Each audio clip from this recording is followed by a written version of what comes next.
आज सदन में जिस तरीके से हंगामा देखने को मिला है, नेता विपक्ष के तौर पर राहुल गांधी उन जिन तमाम चीजों का जिक्र कर रहे थे उनके अब सत्यापन की बात हो रही है, क्योंकि सदन में खड़े होकर एक नेता विपक्ष की कहीं ना कहीं ये जिम्मेदारी होती है कि जो वो बयान दे वो पूरी तरीके से तथ्यों पर आधारित हो। वो तथ्य आखिर कहां है?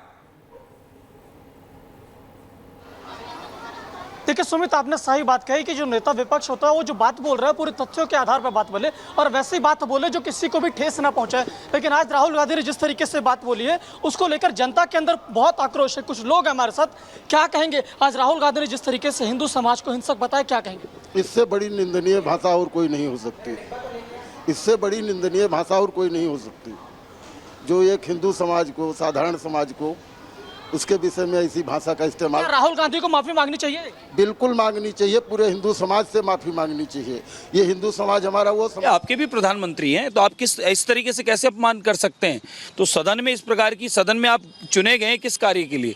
देश के, राष्ट्र के विकास के लिए या उन विकास की योजनाओं में बाधा उत्पन्न करने के लिए?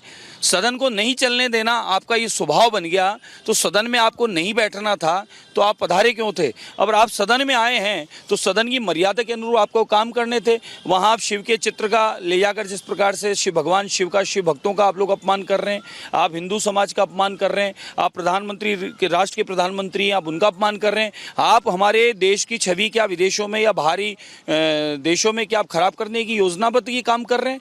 ये इस प्रकार की बार बार बयानबाजी या उटपटांग ऐसे शब्द बोलना ये बर्दाश्त के बाहर हो चुका है।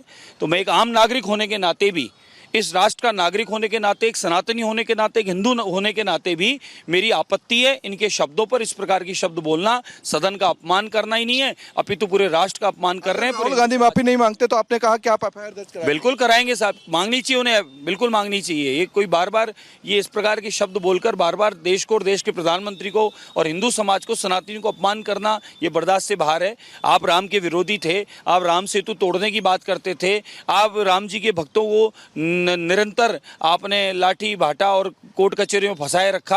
अब आप सनातनियों का अपमान करने लगे, आप हिंदू समाज का अपमान करने लगे। प्रधानमंत्री पूरे राष्ट्र के हैं और एनडीए की सरकार, पूरे राष्ट्र ने, सबने मिलकर उन्हें प्रधानमंत्री चुना है, तो उन्हें इस प्रकार से अपमानित करना उनका कोई धर्म नहीं बनता, उनका कोई कर्म नहीं बनता।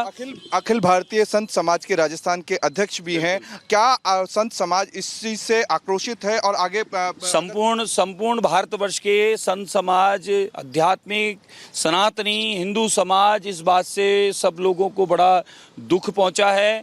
और राहुल गांधी जी ने अकेले ने खाली प्रधानमंत्री का नहीं अपितु सर्व हिंदू समाज का उन्होंने अपमान किया है, उन्हें अपमानित करने का कार्य किया है। भगवान शिव का भी चित्र जिस प्रकार से उन्होंने वहाँ टेबल पे ले आकर और जब जो उन्होंने काम किया है, ये शिव का भी है, शिव भक्तों का भी है, सनातनियों का भी है। सबसे राहुल गांधी को माफ़ी मांगनी चाहिए और वो निरंतर ऐसी हरकतें करते दोबारा न करें, उसके लिए उनको खुद को, अपने आप को संकल्पित और प्रतिबद्ध होना चाहिए। एक संवैधानिक पद पर राहुल गांधी नेता प्रतिपक्ष की भूमिका में सदन में निभा रहे हैं इंडिया गठबंधन की तरफ से, तो क्या उन इंडिया गठबंधन के नेताओं की जिम्मेदारी नहीं बनती कि राहुल गांधी को इस चीज से रोके? मेरे को तो लगता है आज कि इंडिया गठबंधन के लोग सर पीट रहे होंगे अपना, कि हमने कैसे व्यक्ति को अपना उत्तराधिकारी बना दिया कि जो लगातार निरंतर फैल होते आ रहे हैं, उसके बाद अब सदन में भी वो इस प्रकार की हरकत करके और राष्ट्र के विकास के कार्यों को बाधा उत्पन्न करवाने के लिए हमने किसको बैठा दिया, किसको आगे भेज दिया, किसको हमने अग्रणी पंक्ति में बैठाया है?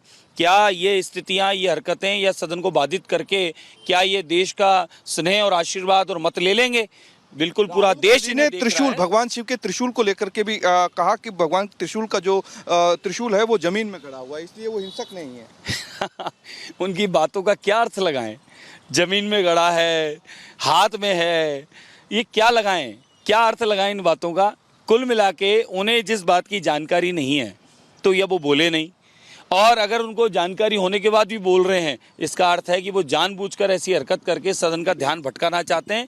देश विकास की ओर बढ़ रहा है। संपूर्ण देश ने आदरणीय प्रधानमंत्री नरेंद्र मोदी और एनडीए पे विश्वास करके और उन्हें सदन में चुना है, उसके बाद वो ऐसी हरकत करके कहीं ना कहीं विकास को बाधित करने का षड्यंत्र रच रहे हैं। इससे ज़्यादा मुझे कुछ और लगता नहीं। आपने एक बड़ा बयान दिया कि राहुल गांधी जी अगर माफी नहीं मांगेंगे तो आप शिकायत दर्ज कराएंगे, एफआईआर दर्ज कराएंगे, लेकिन कब तक वो माफी मांगे, ये आपका टाइमलाइन रहेगा? देखिए, ये उनकी समझ कहती है कि वो जितना जल्दी मांग ले अच्छा है, अन्यथा पूरे देश में रोष है, सभी सनातनी और हिंदू समाज में रोष है।